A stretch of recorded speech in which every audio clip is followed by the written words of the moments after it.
Good morning to everyone from all continents, and welcome to the start of our 2023 XTC Bootcamp. Extreme Tech Challenges always aim to be more than a single-point Shark's Tank, but rather a real community of innovators, whether entrepreneurs, corporate leaders, or investors. XTC actually started almost 10 years ago and really took off in 2019 with the leadership of our founders Young Son and Bill Tai, and also on our board since that takeoff, our first speaker this morning, Lars Reger. XTC now has over 300 alumni with whom we seek to remain engaged. I'm John Martin, and I work on developing our ecosystem and staying in touch with as many of those alumni as possible. For 2023, we've pivoted from the single annual World Cup model to an ongoing series of competitions in collaboration with major innovation gatherings, such as CES in America in January, Marine Tech in Norway in April, an Extreme Tech Challenge in Japan in April, our forthcoming Sustainability Challenge at Change Now in Paris next week. Any of you are in Europe, stop by. And our recently launched third annual challenge for the United Nations World Food Forum. So this year, we've opened our boot camp to all of our alumni, including our latest winners, in the interest of building community and continuing engagement. As always, our boot camp is focused on making your startups great investments, on having sustainable global impact through building strong, successful, scalable commercial enterprises. So our focus in this week's bootcamp is going to be on sessions about investment, marketing, and corporate collaborations. And we're starting off with two great talks. Lars Reger from NXP talking about corporate collaborations, and in our next hour, Simon Lancaster from Omni Venture Fund talking about raising money from private venture capitalists. So starting on the first talk, in building strong, successful, scalable commercial enterprises, in addition to dealing with raising money and building brand awareness, an additional avenue to consider is seeking collaborations and pilots with major global corporations who can provide expertise, global reach, and leverage to help you accelerate your impact. Talking about that this hour is Lars Reger, Executive Vice President and Chief Technology Officer for NXP Semiconductors, a major global player with over 13 billion in revenue, 40 billion in market cap, and is a leader in automotive, mobile connectivity, IoT, and infrastructure components worldwide. This interaction between large corporates and small agile startups and its critical role in open innovation for commercial business is a key reason that Lars joined XTC's board and has been a relentless advocate for Extreme Tech Challenge these past 4 seasons, including motivating the launch of their own startup tech challenge at their NXP India subsidiary, which India Challenge just concluded its 3rd season last month with some exciting startups who are now part of your XTC community. So Lars, thank you for your support. Thank you for doing another boot camp for us. And tell us how David and Goliath can become teammates. I will unshare and you can go ahead, Nancy. Yeah, so Nancy is my extended remote control and our CMO, so Chief Mute Officer and Unmute Officer, Very of course. Good. Here on the session. Hey John, big thanks. I mean, after that intro, honestly, I can conclude my presentation now. He has said it all, and it will not get better. Thanks for all that laurels up front here. But thanks to all of you dialing in. John said it already. My activities on XTC are very close to my heart. Of course. Because I'm a passionate nerd, I like technology, but also very selfishly as CTO of a big multi-billion-dollar corporation that is heavily driven and fueled by innovation. Of course, the ecosystem work is very close to my heart. Nancy, can you share the slides? Does it work? Yep, there we go. And John already pointed to it. What I have seen is the most decisive points for a startup is getting 2 things together.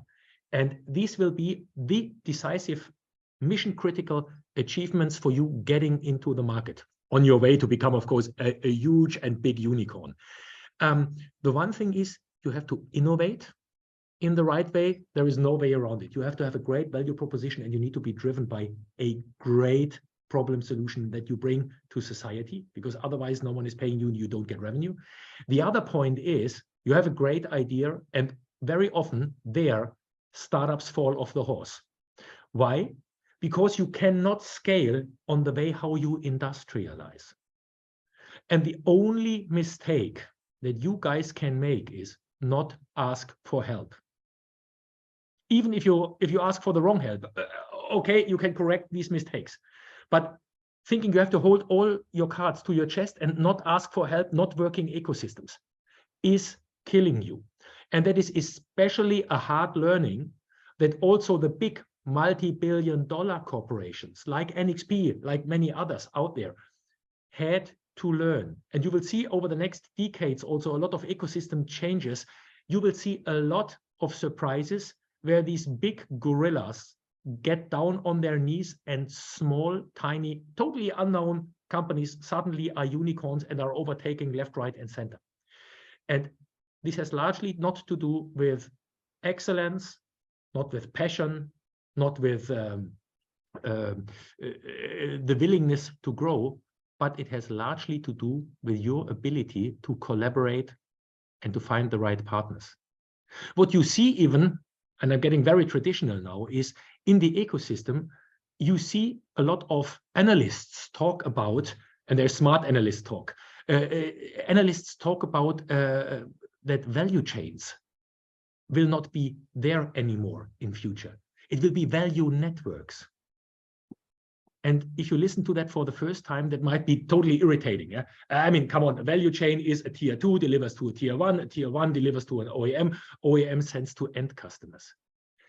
In the meantime, this is changing because it is not clear anymore who is mission critical to drive the disruptive innovation. And therefore, it does not work anymore that the OEMs are sitting there and wait for all the partners to run towards them and say, do you want to marry me? Like in real life, that can go totally wrong. If you are sitting there and you are waiting for the best partners to come to you, to marry you, and then in the end, you will find out that all the good partners are gone already. And this is also happening in economy, where you have to get onto your toes, you have to be agile, you have to network, you have to ecosystem work, find the most powerful, the right partners, and get going, and you will enjoy life. I mean, private life, business life, very similar there. But with that, Nancy, if you just can move me into the first slide, and I try to make this now a bit NXP specific, of course, on the first slides. As John said, we are about 50% of the company in automotive electronics, 25% of our company in industrial electronics, a little bit smart home, smart city, mobile payment, but also base stations, communication infrastructure. So you see, pretty broad in these markets, about 30 countries, 31,000 employees, and now it comes more customers than employees. So even if I have the smartest sales force, and even if I have the smartest tech team in place, there is no chance that I, with my troops, can oversee what our customers would like to do. Who is the best next startup? Who is the unicorn? Who is the best driver in the ecosystem? And there are very attractive startups in 3 categories out there. Great next suppliers for us.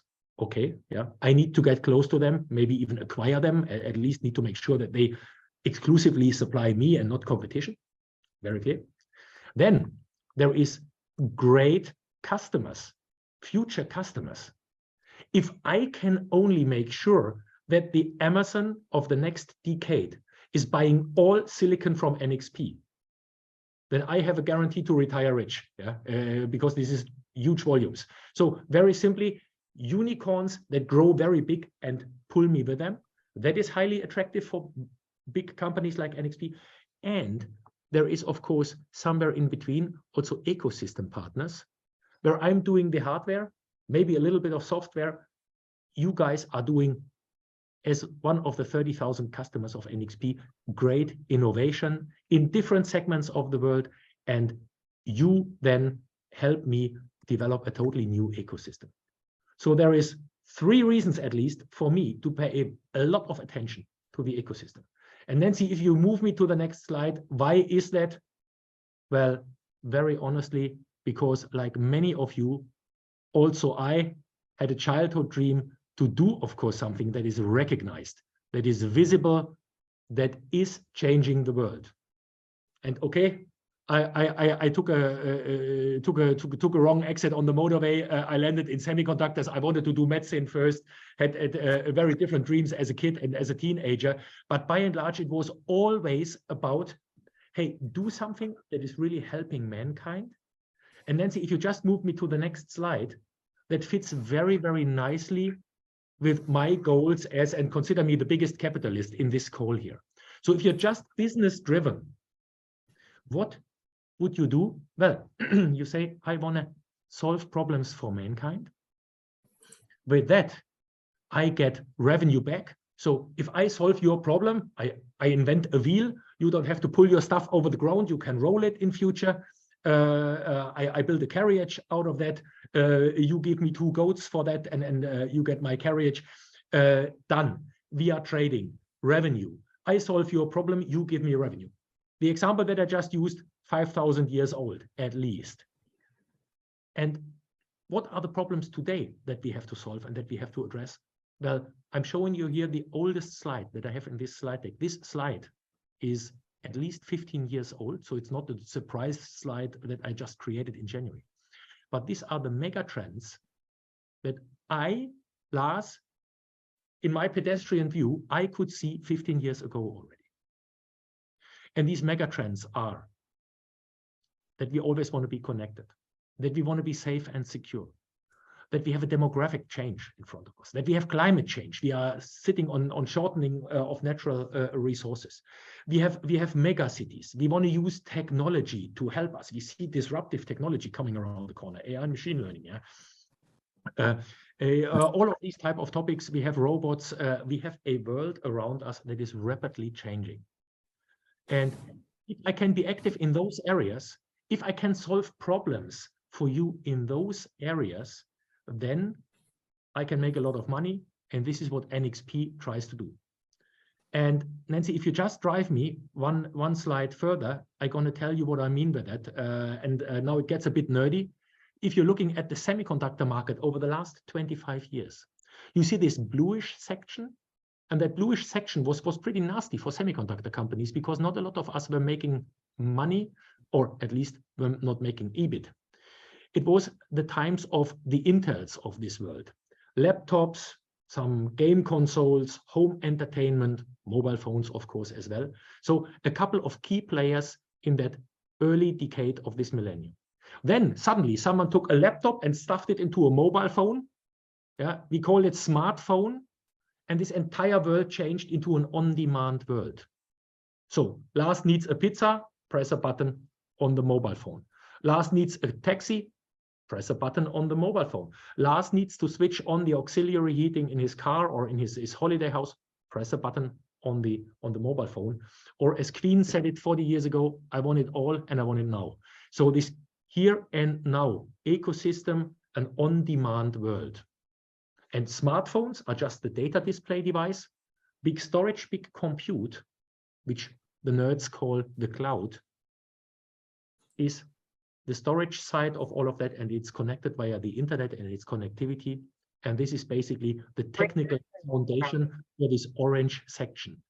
And in that section, you had companies like Qualcomm, AMD for storage, some server companies coming up. So again, also this area, this decade had its big players. And now you smell already the story. Somewhere in this game, NXP also wants to become a big player. And yes, that is in the greenish section. In this greenish section, we are shifting now from this on-demand world to the world that anticipates and automates. Or in other words, my smart thermostat knows already when I'm coming back to Hamburg tonight from Brussels, where I am at the moment. It knows Lars is coming home. Okay, half an hour before he is home, I climatize his house.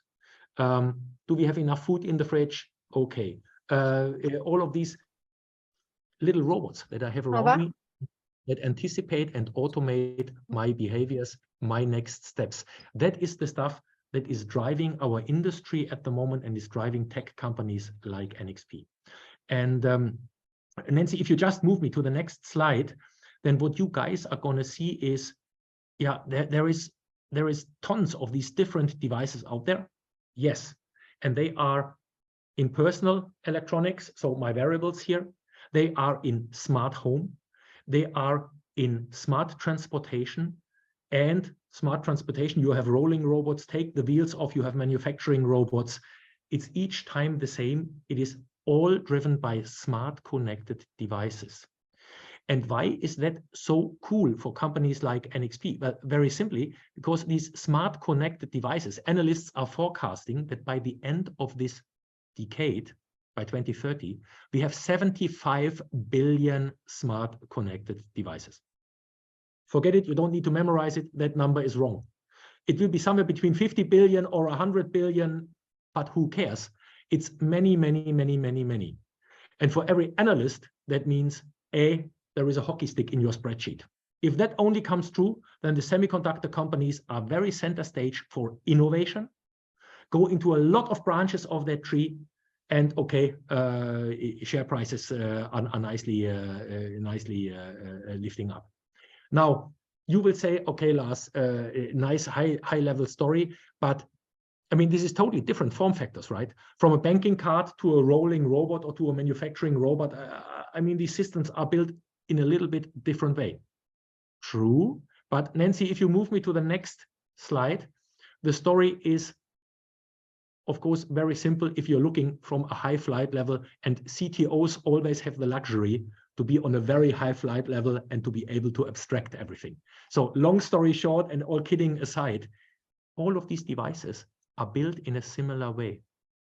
And these devices are built by sensing the environment, what's around me, connecting to the cloud. Is there data that I can use to bring it in?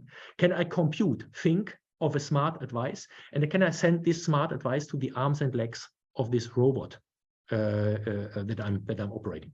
So smart thermostat, how is the temperature and where is Lars? Sense. How is the weather forecast for tomorrow? Connect, get it from the web, calculate your climatization advice, send it to the heating. Rolling car, autonomous vehicle. Yeah, okay, what's in front of me, what's around me, on my way from here to the next city, how many traffic jams do I have? Connect, yeah, get the traffic data, compute a driving advice, send it to the powertrain and the steering wheel of the vehicle. So each time, sense, think, connect, act. But this is not enough, because what you want to do, every one of you wants to give responsibility from you as a human being to the little robots around you. And therefore, you have to trust your devices. And you have to trust your devices, so my fridge, that it does not order obscene amounts of food just as an accident, and that my car doesn't drive diagonally over the next crossroads, all these type of things. So in other words, I have to make sure that I can trust these devices, that they are functional, safe, and hacking secure. So sense, think, connect, act, safety, and security are the ingredients for the world of the smart connected devices. Okay, now key question to Lars. Why the hell are you telling us that story on the smart connected devices? And what does that have to do with our ideas as a startup? Well, Nancy, if you move me one slide further, then what you're going to see technically happening is the following. With all of these smart connected devices and their connectivity into the cloud, you can start building digital representations of your environment in the cloud. Okay, switching to nerd language again, we call this digital twins. So digital representations of your environment in the cloud. And we know this since 10 years for factories. So, you know, in real time, in a cloud system, which robot, which conveyor belt is loaded, which material is where, what is coming next, how do I paint the goods that are just on the conveyor belt now, and so on. So digital twins for factories are clear. We network them, we have the silicon, we have the robot building there. Digital twins for healthcare are just getting modern. We are building chips for insulin pens, for insulin pumping devices, for hearing aids, for connected pacemakers, and so on. By the way, connected pacemaker, you will immediately understand how important functional safety and security are. Yeah? You don't want to have a malfunction here, not by hacking and not by device malfunction. But you start generating a lot of your health data as well. You bring it to the cloud and you have a digital representation of Lars in real time of my health data, and you can even do AI and machine learning on it. In case my insulin levels go into crazy anomalies, different than the last 3 years, send me a warning and don't let me drive my car if you have an anomaly detection and anomaly warning. Nancy, if you move me to the next slide, what we see recently coming up, we have connected gateways from the car to the cloud and from the gateway to the rest, to all the domains in the vehicle. So suddenly you know in real time what my smart rolling robot is doing. And if you click me one slide further, that is the most complicated of it all. No one of us at the moment has a smart house. We have houses that are loaded with connected devices, with smart connected devices. They all don't talk to each other. It's a mess to get your window blinders to your house gateway, to your front door camera, to your smart speakers connected. But this is what we are working on. We have standards now, like English as our common language. Meta is a standard like the English of the smart connected devices. These smart connected devices get passports. So each device gets a security certificate. And now they can, in an authenticated way, in a safe and secure way, start talking to each other. And you can build also smart connected houses and therefore digital twins of your smart houses. And Nancy, one click further, you will see what Lars is dreaming of as of today, of course, as use cases. I mean, I'm dreaming of my little personal assistant is telling me, hey, Lars, I took your wallet and I stuffed it into your mobile phone. We call this mobile payment at the moment, and we have it. All of you have it. And Lars, I took your keys out of your pocket and I stuffed it into your mobile phone. We call this smart access. We have it as of today. So the Cupertino mobile phones and the Korean mobile phones have that based on ultra-wideband chips from us. So already there, you have functionality up integrated into a mobile phone and you use the advantages of digital. I can send Nancy my car key. I'm here in Brussels. She comes to Hamburg. My car is at the airport. Nancy, I send you like a banking transaction. I send you my car key. You can open my car. And my son hates me for that. He's a teenage driver, but I will limit his car key, of course, in my BMW, not to 250 kilometers an hour, but to 120. Yeah, he has a big car that is adjusted for teenage driving, and I can send John, like Airbnb for cars, a key that is only valid over the weekend. Yeah, and after that, it's expiring again. So I get a lot of additional functionality, much, much better than this piece of metal that I had still a decade ago to unlock my car. Now, what also happens is, hey, my machines, the world that anticipates and automates, know already that I need a coffee in the morning. Otherwise, better don't talk to Lars. Yeah. So Lars, when you get up, when I see you moving into the shower in the bathroom, okay, I start brewing your coffee. It's ready. You need it, and then you are a normal human being after your coffee. And by the way, I can even bring it to your vehicle. I know that you have to go to the office. I check the traffic, and I will drive you there. You can continue having a nice nap, relax. I take it all away from you. And by the way, Lars, don't put all the clutter into your head. I was already listening to the morning news for you, and I found nothing spectacular on there. So save your time, have a nice nap, be relaxed in the office, and maybe there's something spectacular again in the evening news. Some of that stuff sounds scary to you, but all of that stuff, let me assure you, is already around us. We call this echo chamber, for example, for the tools that are reading the news for you. So Nancy's and my news app, even if you're using the same news app and we put them next to each other, are looking differently. I have different preferences in Instagram, in Facebook, in all these social media already today than what she has. Although it's the same tool, It's not like Nancy and myself, we are reading the New York Times and we have a piece of paper in front of us and it's each time the same reality. No, that what I'm presenting here is already happening. And therefore, we have to work and we have to live with that. And it has great capabilities for all of us.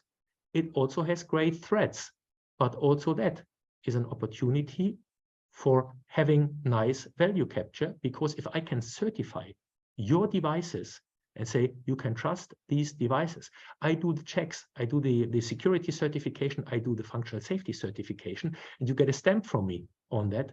There is a lot of value in it, because my mom and my dad, they don't understand the technical details, but they would like to have a stamp on the device. You can trust it, it has been certified. So with all of that brave new world, you will see there is a lot of opportunities and there is a lot of enablement where semiconductors can enable this world that anticipates and automates, but we need an ecosystem. And Nancy, if you just move me forward, then the key point that I'm doing, where I'm very busy with our customers, with our ecosystem, is becoming more relevant for our customers. And this relevance is each time I sell you that problem solution. I sell you a system. I sell you a combination that is addressing a thing that is removing a barrier for all of you.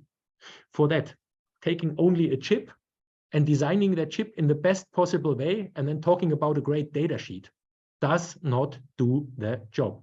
You want to experience what you have in your hands. You want to see that you have your mobile phone in the pocket, you approach your car and the car is opening up as soon as you are in 1.5 meters of distance and is sending a reaction to you. These type of things you want to see. So for that, what we need is, we need to have the right technical value propositions, systems engineering, but not enough. I need to have the right go-to-market, the people who take these reference designs and move them to the customers. And what I also need is, I need these famous ecosystem partners. Not for all of the solutions, sometimes I can help myself, but for a lot of the topics, there is no way around. I need a team. I cannot do it all standalone. As I said in the beginning, 10, 20 years ago, there had been these huge corporations that had the feeling we can do it all alone and better no secret comes out of our laboratories.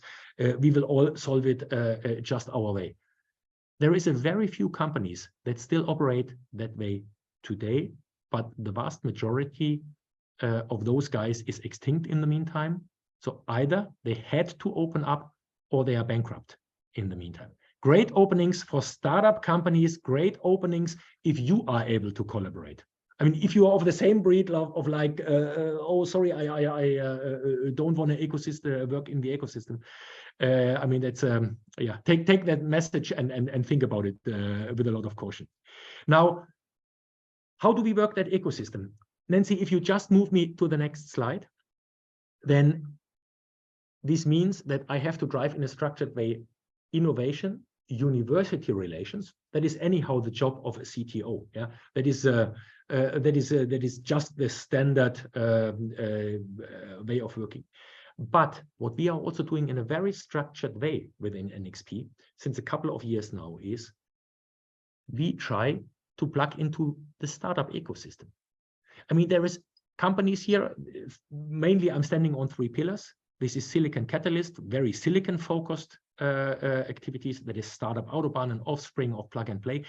And this is the XTC with a very different profile, tech for good, targeting mainly the World Health Organization goals. So very different setup. But with that, I'm pretty confident that I'm having a very, very good picture on my radar screen across all the possible ecosystems with thousands of startups in front of me. And I can ask, of course, now the ChatGPT of the startup world, no, joke aside, but any smart robot, I can ask, hey, are there companies in this and that area that are already working on problems that I try to articulate at the moment here myself? And ideally, the answer is, yes, Lars, we have 5 of those guys here. maybe you want to have a closer look and say, doesn't fit, ugly company, wrong management. But here are two gold nuggets. Hey, I would like to get closer to them. I really need to understand whether they have already solved the problem that I would need to solve otherwise internally with shitloads of calories and money. And therefore, of course, we are very, very closely monitoring this ecosystem. So you can think of it as a very selfish view. But by and large, it has to be, of course, a win-win, because otherwise I don't get my partners close to me. I cannot dictate startups to come to NXP, but it has to be a win-win situation. And the first rule for that is I have to be non-hostile. So I cannot go somewhere, find a great idea, take that idea and suck it in as a big corporation myself. That will work exactly once. And then no one is working with me anymore. So I have to be a friendly, open, approachable company. I have to make sure that everyone is growing on my capabilities. And I have to trust in that all of this success of the others will pull me along. And that is, Nancy, if you just move me to the next slide. Yeah, of course, what can we offer to guys like you, to the startups? Well, on the one side, we have a big Marcom machine. So global visibility, 60 R&D centers, 30 countries, you have seen it. I mean, there's a huge spread that normally is very, very hard to build scaling-wise. We are in all continents and have a bunch of only 12,000 engineers. There's much larger companies, of course, out there. But I think that's a good basis as well. And this is also not a pitch for NXP only here, but for large corporations. Yeah. So please try to translate this into all large corporations. But of course, I'm speaking here on behalf of NXP because there I have the best examples. Then having someone like NXP behind you helps you big time getting credibility. Therefore, getting credibility and then credit lines makes sense, of course. Or even a company like NXP or one of the other big corporations is investing in you, is helping you, not only financially, but also technically. You can get a lot of infrastructure that is helping you. So world-class mentorship. A lot of us, all of us guys who have visited business schools in the past have done all these Harvard business reviews, use cases, have at least worked in 10,000 dimensions how to drive startups ourselves, or even have driven, like myself, startups from within the company. So little incubators that really moved to big businesses. And then, of course, you have a perfect training ground for corporate collaborations and for using that ecosystem to also get a bit tuned into how to dance with elephants and with peers. So with all of that, what you should do is engage to play. And Nancy, if you just move to my last slide here, and then I will stop my monologue, and John is allowed to fire all questions that he has on his list. So what you see here is that was an accident in our planning, because in 2021, I was not allowed with my team to go to CES in Las Vegas, to the Consumer Electronics Show, because there was COVID all around us, right? So I took the money that we normally would have spent for that CES appearance, and we developed what we called an NXP showroom. So a digital representation of 60 showcases in the meantime, tech descriptions. How do you build a radar system for a car? How do you build a smart building? How do you work with ultra-wideband for smart access, and so on? So pretty detailed technical descriptions, use case based. And this is, of course, to all of you, my invitation to play. Because very honestly, my biggest challenge in my job is getting all of you curious to find out what NXP can do for you. Don't go to competition, play with the NXP webpage, and then come back and say, hey, sorry, works for me or doesn't work for me, or hey, here is an interesting hook. Can we please have a closer discussion? And this is, I think, what a lot of companies, a lot of the big multi-billion companies are offering, can do, especially, of course, tech support should be much, much easier than funding requests. That's harder work. But it's up to you to be curious enough to get close, to ask questions, and come and play with us big corporations. And yeah, John, I hope I managed to explain a little bit what is in there for David, but also what is in there for Goliath to jointly dance and not fight. So the David Goliath fight is maybe not the right analogon here, but really having a ecosystem boost with all of that and a joint path to success and to a hopefully better planet. That's of course what I'm trying to achieve. And if we all can retire rich, it's even a better effect in the end. Yeah. So thanks for listening in, and yeah, Nancy, thanks for moving the slides, and John, I'm all yours for the questions. Okay, so Nancy, we're putting questions in chat. Is that correct? Yes. All right. So if you will, you all.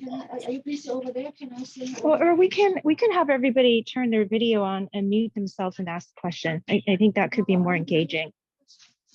Well, yeah, that just Can we means do that? only see what it is and call on them. Okay. Okay. But just let us know if you have a question or the hand raise. I would start with one to get going, which is about startup maturity level. I know that groups that are forming an idea often struggle to get a proof of concept or a minimum viable product, and they're hoping a corporation can help them get there. But generally, I think corporations like something a little further baked in general. And now, certainly this year, it seems like the bias is to have it even further baked because of tight money markets, tight chip markets, shorter time horizons. What's your sense of when a group's idea how far along they should be when they approach someone like NXP? That's a good question, John. I think there is no generalist answer to that, but it depends, of course, on what the end of the ask is. I mean, I have a rough idea. Can I get 100 million to prove it as a proof of concept? Very likely you get a very, very fast reply. But very often I have reference designs, for example, on the shelf. Let's say, hey, I'm not exactly sure whether this will perfectly fit your needs, but I can give you some Lego blocks to start building your first prototypes, do some more feasibility, and come back. And entering that dialogue early does not hurt. But of course, in the early steps, you have to take standard components. The calorie spend will, of course, increase. The more mature you are and the more clearly people can spot your value proposition, then, of course, also the big corporations are much more willing to start customizing and to dedicate own calories. But very often, as I said, I mean, we have units for autonomous driving that could be used in manufacturing robots as well. We have these sensor reference designs where the software needs hardening. So this is excellent. Yeah, should I say toy platforms, first step platforms, and based on that, asking for technical support. I think you should do pretty early on. So another question is, and I know we know where to find NXP, and we have several people on the call from NXP, but more broadly with other companies, the general notion of startups going to look for collaboration pilots. Where do you think the best entry points are? Because a lot of companies have a ventures group, but that's sort of if you're ready to get money. Their standard settings bodies, their trade shows. Do you have a sense of where it's best to make your first cold approach? Yeah, so there may be a good advice. Before you call, try to understand the organizational setup of that company that you try to call. I mean, I have that fun story at home in the company, of course, when someone said, yeah, Lars, I talked to Volkswagen and they think this, or I talked to Tata and they think that. In all fairness, Volkswagen has 650,000 people and Tata has only 900,000. I mean, who is that Volkswagen? Yeah, I mean, and NXP has 30,000. I mean, in there, I talked to NXP and NXP thinks there's a value proposition or not. Nonsense. You need to really, really carefully think whom to talk to. And you can do it terribly wrong because you can talk to the ones who are only doing seed investments, only in brackets financially, but they cannot judge the value proposition of what you are bringing and how this would be a joint development.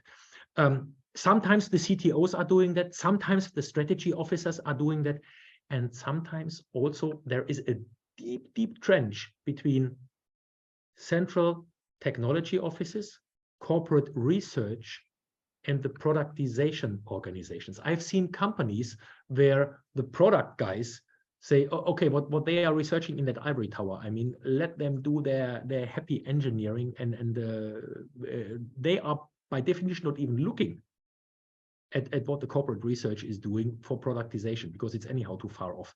So that is maybe a good advice. Try to understand that. Ask people who are working in that company, who are the technical opinion leaders for the product generations. And that is the key point. So for example, inside NXP, of course, we have business lines, but also what we have is we have a very structured technical scouting and value proposition road mapping exercise between me and Martin Dirkswager, our Chief Strategy Officer. So I would say, if you call the two of us or our teams, then at least we are able to dispatch you to the right people for the various value propositions. I mean, there you have a comparatively high likelihood for success. But yeah, think twice and don't hang up the phone and say, I talked to that company. They are not interested. Yeah, that would be too easy. Okay, and I will point out, in the case of NXP, if you look in your chat, and we'll send this out to you, Ho Wong Lam, who's our main point of contact, has put the hyperlink for the specific NXP sub website on that topic. Yes, so Hobay is absolutely right. Thanks for having my back here. We have introduced a quarter ago, 4 months ago, a website really trying to guide also startups for the early contact and said, okay, what should we do? How do we enter our own CV? How do we find out who are the right contact partners here? I see more and more companies doing that. Of course, NXP is the best, but I see also a couple of others doing that, and then try to search the web there, but jump in there. Okay, Louis, I think you are raising your hand manually. Go ahead. Yeah, look, I just wanted to say first up, thank you very much. Loving the chat, but I saw on one of your YouTube videos, you were getting into a bit of plant tech, and just looking at that, is this an area that you are getting into a bit more? You said plant tech? Yeah, as in, I noted one of your videos, you were talking about generating energy off soil and off plants and that kind of stuff. And I'll just mention, that was actually also Matteo last year in the boot camp. He showed that company from the Netherlands that gets electricity from plants. Yeah, Plant E. But Plant E is very close to my heart there. I mean, that was exactly one of those topics, saying, hey, Lars, can you help us on energy harvesting on plants? And it was then some of my engineers that said, hey, Lars, we have something here on the shelf that is doing the job for the first feasibility. And I said, yeah, but my kids are experimenting with that at home. So my 5-year-old son ages ago, I mean, he plugged 2 electrodes into an Apple, and you can operate a digital watch. Yeah, Lars, you get it. This is exactly the similar stuff. And then we dove into that and said, okay, hang on. What exactly do we want to do there? We want to work without sunlight. Otherwise, you take a solar cell and you generate energy. And we customized one of our chips a little bit to make it more usable for Plant E. So it was a tiny facelift, but just to make it easier to use. And they took it and continued developing devices out of that. And Levi, absolutely, this is stuff, new market, very exciting. I don't know, for me personally, how big this is going to be in the end, but a lot of our devices started that way. And for example, our automotive radar at the moment, we are 2 times bigger than the next competitor over 1 decade. We started from zip. Yeah? So, and it was a vision where I recall it. I taped out my test chip at Christmas Eve 2013. So precisely 10 years ago. And in January, I told some customers at CES what I had taped out. And the room was full of laughter. I mean, there were bottles of red wine that they were betting against me, that this is a brain fart, that doesn't make sense, that I'm just trying to bend the rules of physics and so on. And so I was, of course, going home and I had the feeling, okay, maybe I've screwed up. That was not a good idea. I don't get anywhere with that. In the meantime, this is huge, multi-$100 million business over 1 decade for NXP. So, of course, I'm trying to probe what is in there, and we try to filter with very, very simple rules, saying, I don't know whether we are successful, but if we are successful, it would be needle moving for NXP. And this is the value propositions that I want to discuss with guys like you. Said, hey, Lars, in case we can do something here, and if you have something in farming, in medical, in these type of markets, we don't know whether we can succeed. But if we can succeed, it will be huge. Very sticky business, high margin, and of course growing. On that note, and sorry to interrupt, I've got to ask then, just quickly, only because pulled it off a little while ago, managed to dissolve silicon using plant extracts. Is this an area that has been achieved or that you guys work with at all? No, not in detail. So at least I could not claim that I'm anywhere close to being an expert in that area. But I mean, let's have that conversation. I mean, let's dive deeper into that. And maybe what you could do is have a quick chat with Hawaii, and Hawaii will at least bring you in contact with the better experts than me on that topic, that we can filter that. Absolutely. Cool. No, well, let's do it, because I'd love to do that. I keep looking into these areas and just looking at the sustainability factors and how to improve that kind of area. And it'd just be fun having a chat. I'm all yours. Keep me in the loop for good ideas and playing a bit with it. All right, done. I'll hit you up on LinkedIn at some time and I'll say good day. And we'll keep moving. Loving it. Thank you very much again. Really do appreciate all of this, mate. John, any other questions? I don't see any right now, but I'll just make a comment. If folks want to raise or put in chat, you're talking about a value network, and I think to the last question that almost anything is probably relevant. I think in our XTC constellation, we see people doing fish farm management and biomaterial distillation, and you say, well, what does that really have to do? But when you dig into it, at some point, they're all using microsensors and cloud AI, and they're connecting wirelessly. And even in education, I know the winner last year at NXP India, one of them was an education device. This year, I know you've had socks. You say, what does socks have to do with?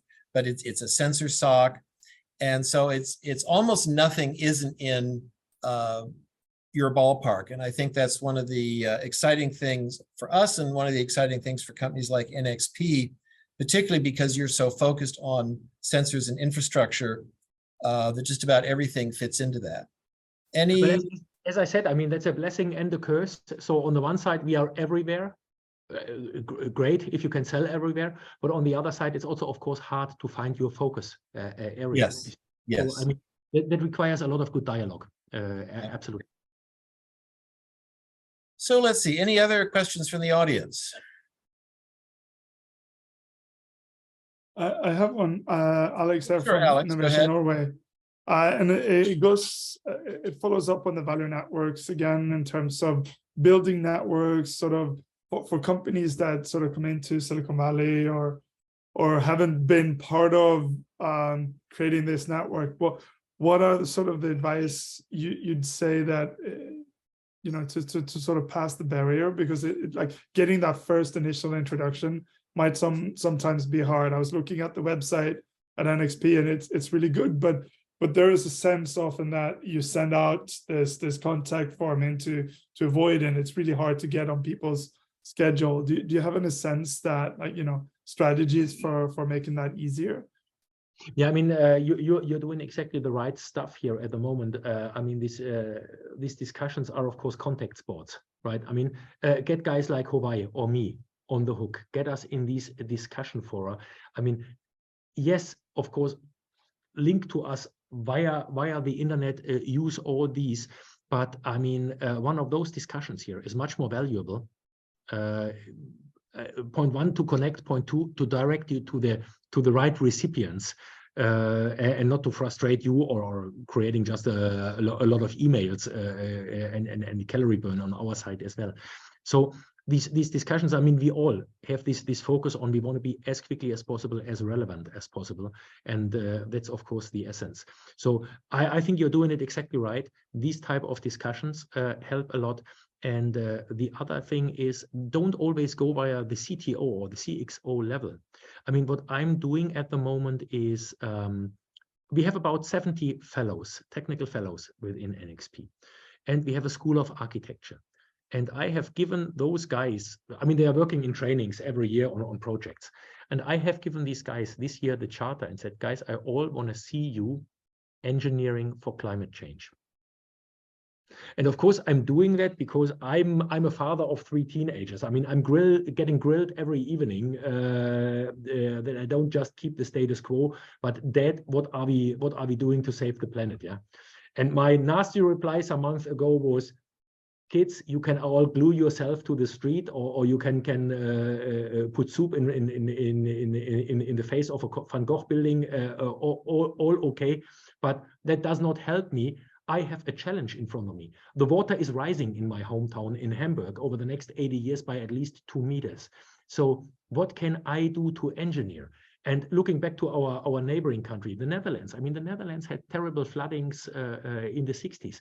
They have universities for water management already. I mean, I need the same. It has nothing to do with semiconductors, but I need the same. So engineering for climate change is a key topic. There will be more professors, there will be more ecosystem in that area, and there will be a lot of us within the companies as well, driven by personal ambition or by the need of bringing good projects home, because the CTO wants to have engineering for climate change high on the agenda. So these type of things, find them, exploit them, and drive them forward. But that is contact sports that requires exactly my ability to answer to your question in that way and say, hey, approach one of our 70 fellows and dive deeply into that. So that's my only advice. Perfect. Thank you. And Alex, maybe one additional one. So what I am doing, it's very hard to explain as a CTO of a semiconductor company what I'm doing. I mean, if I try to explain this to my neighbors, I mean, this is a perfect recipe to end every barbecue conversation, right? What are you doing, Lars? I'm in semiconductors, and by the way, I'm doing quantum cryptography, sorry, and then building quantum computers. Okay, yeah, thanks. Yeah, I go over there and take another drink. Yeah, so gone. I need to demystify my story, and I'm using typically as sparring partner my 88-year-old mom. And my mom is not a technologist. She was a primary school teacher in her entire work life. She has never touched a computer. I mean, she's using WhatsApp like hell at the moment to connect with all her grandkids and all of that. So funny, she's using mobile payment because she didn't want to touch cash anymore during COVID. I mean, crazy. But if she understands what I'm doing, then I know that I'm okay, because I have to talk to C-level managers in our customers' MTs. And they are all not quantum cryptographers and physicists. They are lawyers, they are finance people, they are HR folks.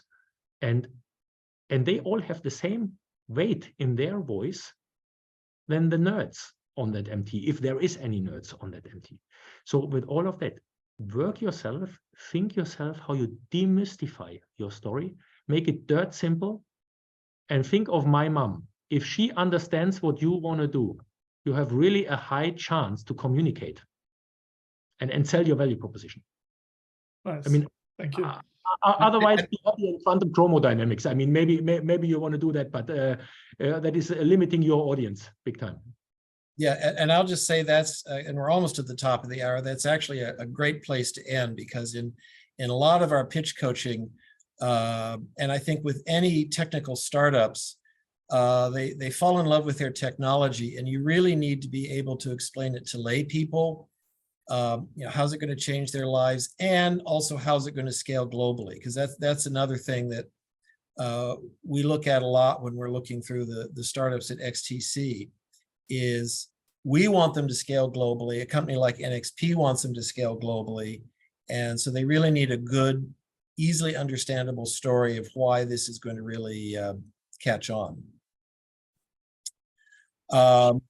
And I noticed just before we go, we have two other NXP people on the call. We thank you for joining us. Hoi, would you like to visualize and say a few words? Oh, hi. Yeah, this Yep. is Hoi. Yes. Oh, okay. There we are. We can Yes. see you great. Hello, everyone. So I came later, but really great to have, Lars being able to spend some time to share with us on the bootcamp and about how startups, mean to NXP. I represent NXP at the XTC from the beginning, 2019, when it's first, reincarnated itself into this current form. And so, if you have certain, let's say, collaboration or ideas or partnership that you would like to reach out to NXP, you can either reach out to me or Ankit. He's going to also share his view, and also use the website, that I shared earlier on, where we have a team of people behind this startup, webpage, who can, respond back to you, for your ideas for collaboration. So thank you.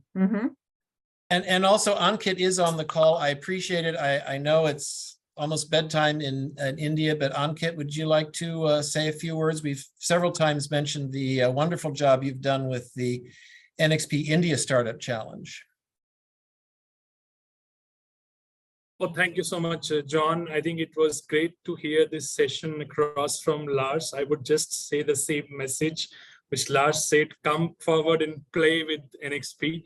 I think NXP offers all the right technologies to be there everywhere, but in a very focused manner. So NXP together with XTC, with a focus on sustainable development goals, is very important. And that is what we also kind of expand together at NXP India Tech Startup Challenge, which is run in a more regional manner.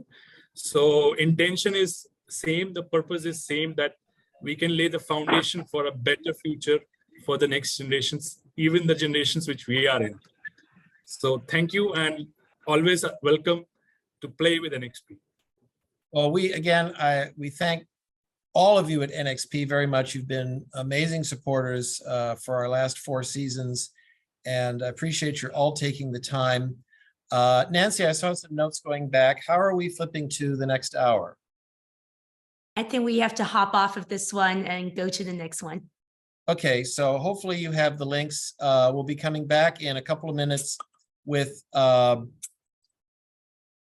with Scott, Simon Lancaster, excuse me.